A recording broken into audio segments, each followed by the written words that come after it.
नमस्कार दोस्तों, मैं आचार्य के.एस. शास्त्री वास्तु एवं ज्योतिषाचार्य सूर्य ज्योतिष में आपका स्वागत करता हूं। मित्रों, फलित सिद्धांत में हमारी जो चर्चा चल रही है वो लग्नानुसार ग्रह कौन कौन से ग्रह शुभ होते हैं, कौन कौन से अशुभ होते हैं, कौन कौन से मारक होते हैं, ये चर्चा चल रही है। हमने मेष से लेकर के सिंह लगन तक की कुंडलियां आपके सामने उनकी चर्चा की है। आज जो चर्चा रहेगी अध्याय 55 में हमारी, वो कन्या लगन की रहेगी। तो हमने लगन में कन्या राशि को लिख दिया। तो कन्या, तुला, वृश्चिक, धनु, मकर, कुंभ, मीन, मेष, वृष, मिथुन, कर्क और सिंह, ये हमने इस तरह से राशियों का भावों में रख दिया। अब मित्रों, इसमें कौन कौन से ग्रह शुभ होते हैं, कौन कौन से अशुभ होते हैं, अब आप जान चुके होंगे, समझ पाए होंगे। तो हम एक लाइन में क्यों ना, क्योंकि लग्ने शुभ होता है, त्रिकोणे शुभ होते हैं, तो इसलिए हमने यहाँ का स्वामी हो गया बुध, यहाँ का स्वामी हो गया शनि, यहाँ का स्वामी हो गया शुक्र। तो हमने तीनों ग्रहों को शुभ ग्रहों की कैटेगरी में रख दिया। कोई गुणा भाग नहीं, क्योंकि हमें ये मालूम है कि ये भाव शुभ होते हैं और इसमें बैठी हुई राशियों के जो स्वामी होते हैं वो भी शुभ होते हैं। अब आगे सामंजस्य बिठा लेंगे। ये बात आप निर्विवाद समझ पाए होंगे, ये शुभ होते हैं तो शुभ होते हैं, हमने इनको लिख दिया। अब आगे चर्चा करते हैं हम केंद्र की। केंद्र में लगन की बात होगी। चौथे भाव में धनु राशि बैठी है, सातवें भाव में मीन राशि बैठी है। तो ये दोनों राशियों के स्वामी गुरु होते हैं। यदि यहाँ अकेली राशि बैठी होती, इसकी दूसरी राशि कहीं बैठी होती, तो हम केवल इसकी बात करते, लेकिन इसके साथ यहाँ की बात इसलिए की कि यहाँ के भी स्वामी है गुरु और यहाँ के भी स्वामी है। ये भाव जो है मारक होता है, ये बात आप समझ पाए होंगे अब तक। तो इसको हम शुभ अशुभ जो बता रहे थे आपको कि सम हो जाते हैं, वो बात को छोड़ करके हम ये मान लेते हैं कि गुरु इसका भी स्वामी है, यहाँ का भी स्वामी है। तो और ये मार्केश जो होता है, मार्केश ही होता है जो नुकसान देता है, अनिष्टकारी होता है। तो हमने इस गुरु को मारक भाव 12 ग्रहों की कैटेगरी में लिख दिया। एक बात और बताई थी हमने आपको कि बुध की लगन में, अब बुध की लगन कौन कौन सी होती है? मिथुन लगन होती है और कन्या लगन होती है, जिनका वो बुध स्वामी होता है, वो राशियां उसके अधिकार में होती हैं। तो बुध की राशियों की जो लगन होती है उसमें गुरु को केंद्राधिपति दोष लग जाता है। हम पहले भी बता चुके हैं मिथुन लगन में, और आज कन्या लगन की बात है, इसमें भी हम आपको बता रहे हैं, इसको नोट कर लीजिएगा आप। और इसका विपरीत ये होता है कि गुरु की लगनों में, धनु लगन हो चाहे वो मीन लगन हो, गुरु की लगन तो ये धनु और मीन, जब इनकी लगन आएंगी गुरु की, तो फिर क्या होगा? बुध केंद्राधिपति दोष से दूषित हो जाएगा, अशुभ हो जाएगा। तो वैसे भी गुरु अशुभ हो गया, केंद्राधिपति दोष से दूषित हो गया, तो भी दूषित हो गया, तो उसको हम मारक भाव में लिख दिया इसको। अब बात करते हैं हम तिर्क भाव की।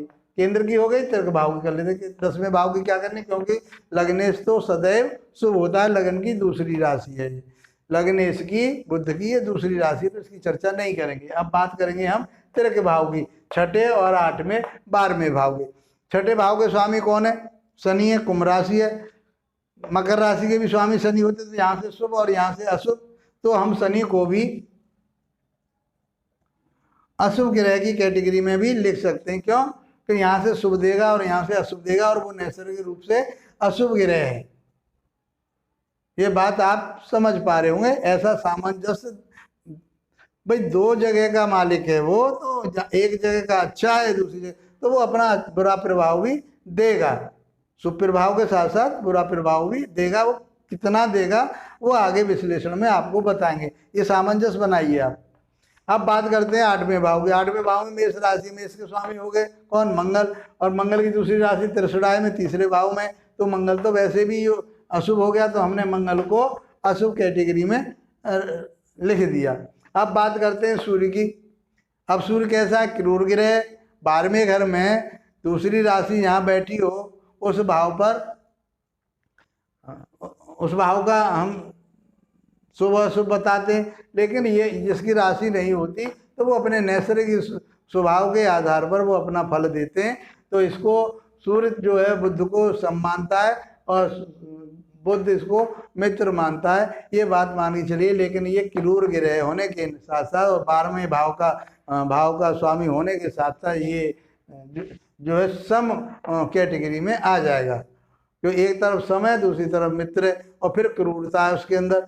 तो क्या माने, हम उसको सम माने, न्यूट्रल मान लेते हैं, तो उसको हमने सम की कैटेगरी में लिख दिया। अब बात करते हैं हम त्रिषडाई की। तो त्रिषडाई में तीसरे भाव में कौन है? मंगल है। मंगल की बात कर चुके, क्योंकि वो 8वें भाव का भी मान लेंगे तो अशुभ हो गया।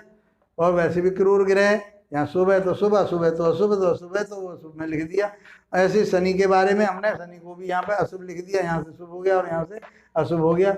अब बात करें 11वें भाव की चंद्रमा की, तो चंद्रमा 11वें भाव में शुभ ग्रह माना गया है, तो शुभ मानेंगे उसको, अशुभ है तो अशुभ मानते हैं यहाँ पर, तो यहाँ से हमने शुभ मान लिया। लेकिन चंद्रमा इसको शुभ मानता है और बुध इसके लिए शत्रु मानता है चंद्रमा, इसलिए किस में कैटेगरी में आ गया? ये अशुभ कैटेगरी में आ गया। तो चंद्रमा को हमने अशुभ ग्रहों की कैटेगरी में लिख दिया।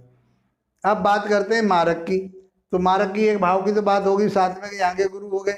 दूसरा भाव मारक होता है, तो वहाँ पे कौन है? तुला राशि है, शुक्र हो गए, तो शुक्र भी मार्केश हो गए, तो इसलिए हमने शुक्र को भी मारक ग्रह की कैटेगरी में ले। ये शुभ फल भी देगा और अपने पीरियड में जो पीरियड आएगा उसमें बताएंगे कितने पीरियड तक ये अशुभ फल भी देगा, उस पीरियड में ये हानि देगा, वो भी हम आप लोगों को बताएंगे। मित्रों, बहुत आसान तरीके से मैंने आपके सामने ये फलित सिद्धांत की गणना की, और आज कन्या लगन के उसमें कौन कौन से शुभ ग्रह होते हैं, कौन कौन से अशुभ होते हैं, ये हमने आपको बताया। ये लगन है, लगन के ही लिए हैं ये शुभ और अशुभ। इस व्यक्ति के लिए कौन कौन से ग्रह शुभ फल देंगे, कौन कौन से अशुभ फल देंगे, यही हमारी चर्चा चल रही है। इसको आसानी से आप समझ पा रहे होंगे। मित्रों, आशा करता हूँ कि आपको मेरा ये ज्योतिष सिद्धांत लाभकारी सिद्ध हो रहा होगा। इसका लाभ उठा रहे हैं आप, तो इसको लाइक कीजिए, शेयर कीजिए, सब्सक्राइब कीजिए, बेल आइकॉन को दबाइए, कमेंट बॉक्स में लिखिए आपको कोई बात समझ में नहीं आई है, तो हम आपके प्रश्न का उत्तर जरूर देंगे। इसी के साथ आप लोगों का धन्यवाद, नमस्कार।